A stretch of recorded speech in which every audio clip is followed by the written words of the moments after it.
इस तरह या फिर इस तरह के थंबनेल आप जस्ट वन क्लिक में बना सकते हो यूजिंग एआई टूल्स। सबसे पहले अपने चैट जीपीटी को ओपन करना है। देन चैट जीपीटी को अपने प्रॉम्प्ट देना है कि मुझे इस तरह का थंबनेल चाहिए। जस्ट आपने उसको डाउनलोड कर लेना है, जीपीटी को ओपन करके बता देना है कि मुझे इस तरह का थंबनेल चाहिए, इसका प्रॉम्प्ट दो।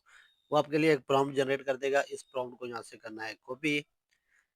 कॉपी करने के बाद LM अरीना, ये वेबसाइट का लिंक है, मैं इसका लिंक डिस्क्रिप्शन में भी दे दूंगा।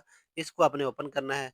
ओपन करने के बाद आपने यहाँ पर इस इमेज को जनरेट कर लेना है। जस्ट आपने इसके अंदर अपना प्रॉम्प्ट डालना है और एंड में लिख देना है कि रेजोल्यूशन चाहिए मुझे 1280 बाय 720, ताकि जो थंबनेल का साइज होगा, यूट्यूब साइज, वो आपको ये जनरेट करके देगा। तो आप इस तरह के अपनी हर वीडियो के लिए थंबनेल बना सकते हो just one click using this AI tools.